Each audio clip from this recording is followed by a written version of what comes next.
Hello and welcome to another video. In today's video we are going to be rebuilding and putting back together the rear axle on the 1960 Bolens Ride-a-matic.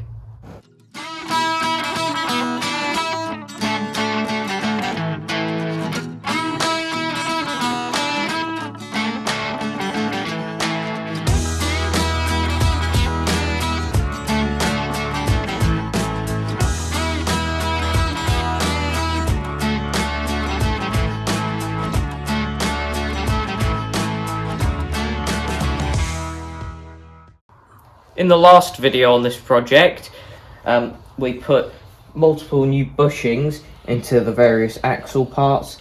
For example, the two that we put in the hub, and put more in the tubes and stuff that are attached to the chassis. The other things that we put in were new needle bearings, like you can see on the reduction gear here, and also on the shaft on the chassis. And we also replaced a few of the grease nipples too, which is something that we're going to keep doing around the tractor. Now, before we started recording today, we have done a couple of things. We've straightened out all of the bends and misshapen bits in this, because this was quite bent out of shape at one point, whereas now it's much better. And we've also made up some new rubber seals, one on here to bridge the gap between the metal and this tube, and the other one is mounted on the chassis, which stops any grease getting out of this hole here. And they didn't take too long to make, and they're both glued to where they're mounted, so they shouldn't come off. Now, today we do actually have something quite interesting, which is our entire box of parts that we need, that we bought from America, specifically Brian at Bolens Parts and Supplies. That's his logo there. And the first thing we'll be using from this package, which is not just back axle parts by the way, is this, which is the gasket which goes between the two parts on the rear axle, between there. The first thing we're going to do today is put this back plate back on. We've already replaced the grease nipple on the top there, and this is held on by 4 bolts, 2 of which are these special thinner head bolts, and that's because they go in that way and then have the reduction gear in front of them, so they can't stick out much or they're going to get in the way of the reduction gear. And then it has these 2 normal sized bolts on the bottom 2 bolt holes. All of these have spring washers. Now we're going to reuse the original bolts, but what we are going to do is replace the spring washers, because over time these ones have become less and less springy, and really for them to be functional you want the new ones on, or at least now that we've got them you definitely want to switch them. But we're going to do this off camera because we don't want to damage this seal that we made, because that is very tight around here, as it should be, but we want to make sure that we don't peel it off or anything as we're putting it on. So we'll put this on and we'll come back to you. We've done up this part now, and that's not going anywhere. Now the first thing, or the next thing, sorry, that we're going to put on is actually the rear axle.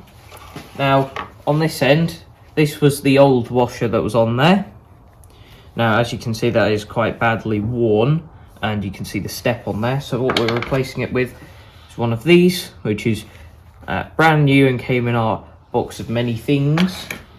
We've already got one on there, and what we've done is we've lightly oiled the rear axle shaft so that it goes through easier, and we've lightly oiled just inside the bushings so that that has the same effect. Now I'm going to see how far we can get. I do have a hide hammer there, so we're going to see just how far we can get before we need to use that, which is about now.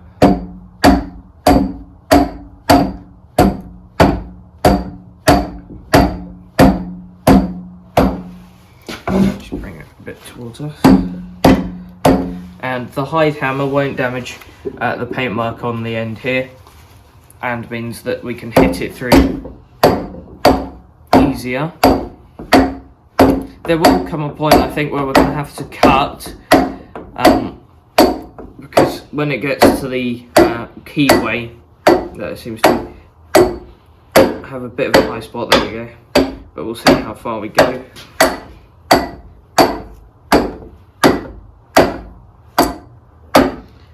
That light oiling seems to have really helped it through. Now we've come to the keyway bit.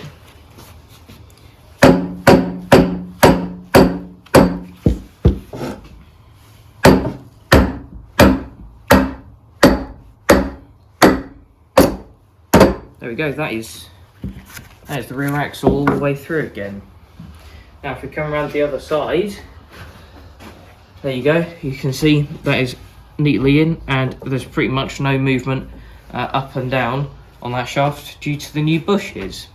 Now the next job should be to put the reduction gear on this shaft here, and as you can see we've laid out all of the parts on the table here because we were hoping this would just be a simple reassembly. However, we did test fit this off camera and we spotted multiple issues, which mean this is very much not going to be the simple reassembly that we were hoping it was going to be.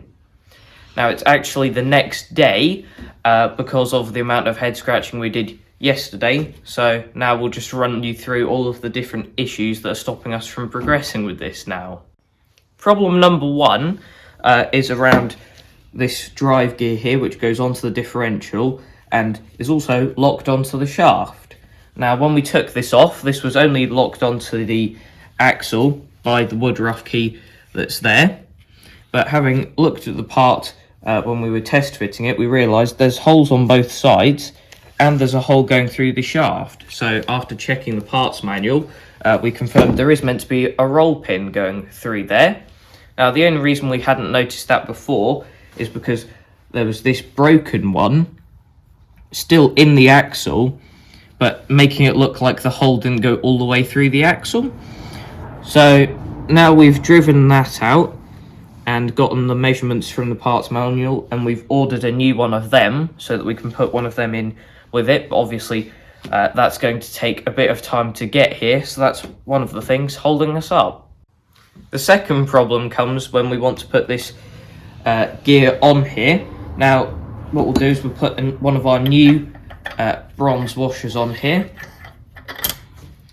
which we've obviously switched out one of the very worn down ones for one of those, and I'll use a 3/16 transfer punch just to show what the pin would do normally in this situation.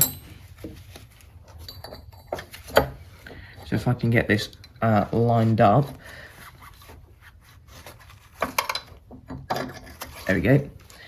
And as we can see here, there is absolutely tons of end float there,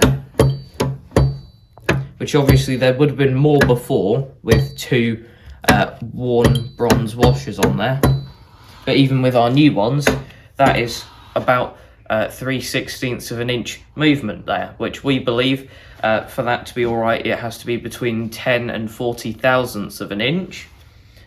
So to solve this, we have actually already made up a bit of a solution, which is getting one of the old worn bronze washers and sanding it down a bit. Then we can put that on here with our new one, put this gear back on and put our transfer punch through just as the pin, and then you can see that movement is massively reduced. Actually, we've got feeler gauge here, and if I put this in here, that is roughly 15 thousandths of an inch, which is within the range that we believe that should be in. So that is one issue that we've got that we've actually been able to sort already. Now the third problem, which we skimmed over earlier, is the wood rough key that has to go in there. Now we've tried a couple of them, second hand and new ones. And if we just plop this one in here to demonstrate the issue, is both the shaft and this gear are very worn. As you can see, there's a lot of backwards and forwards movement on that, which is really not very good, because it's just going to continue wearing both components if it's like that. So since we can't find a size that will work, what we're going to have to do is get an oversized woodruff key like this one, then sand it down to the right size to go into the shaft on the bottom part of it, and then sand down the top bit of it to fit perfectly into here. So it will be completely custom woodruff key that should fit perfectly in there, which is going to take absolutely ages.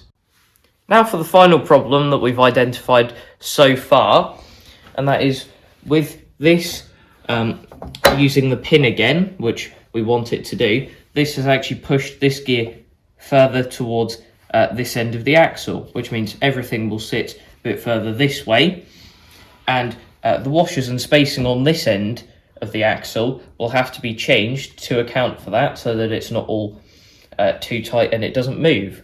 However, good news on this problem, we think that we can reuse some of the washers and stuff that were already on here to make up a combination that will still work even with this gear being moved further this way. And since we're putting less washers here, we can get rid of this strange looking shim that someone must have made up in the past and put on there, which is always good news because I don't think that belongs on there. However, having identified all of these challenges, we wanted to try and confirm a few of them and make sure we were doing the right things. So, on our parts chassis, we decided to pop the cover on the rear axle and have a look at how things work on the gear on here. As you'd imagine, this wasn't very nice because it's all covered in grease still, which reminded us that it was time well spent cleaning up all of the parts on our tractor's rear axle.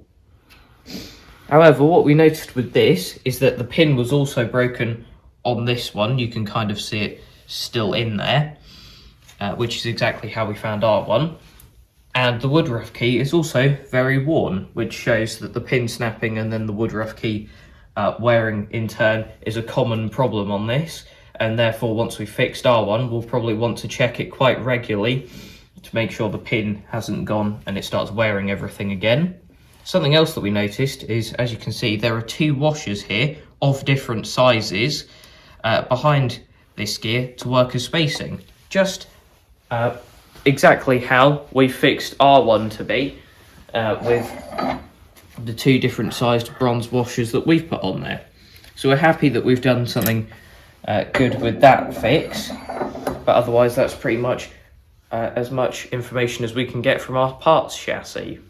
In conclusion, with the absence of that pin and a woodruff key that fits, even though we spent ages getting ready for this and trying to buy all the parts that we needed, we clearly haven't been prepared enough and we can't progress any further with this today. But hopefully in the not too distant future, we'll have another video of part 2 of rebuilding the rear axle, where we can actually get this finished with a new pin, and after spending many hours making a new woodruff key, which is going to be so incredibly exciting. But hopefully our struggles have been somewhat entertaining, because that is the end for this video. Thanks for watching, and I'll see you in the next one. Bye.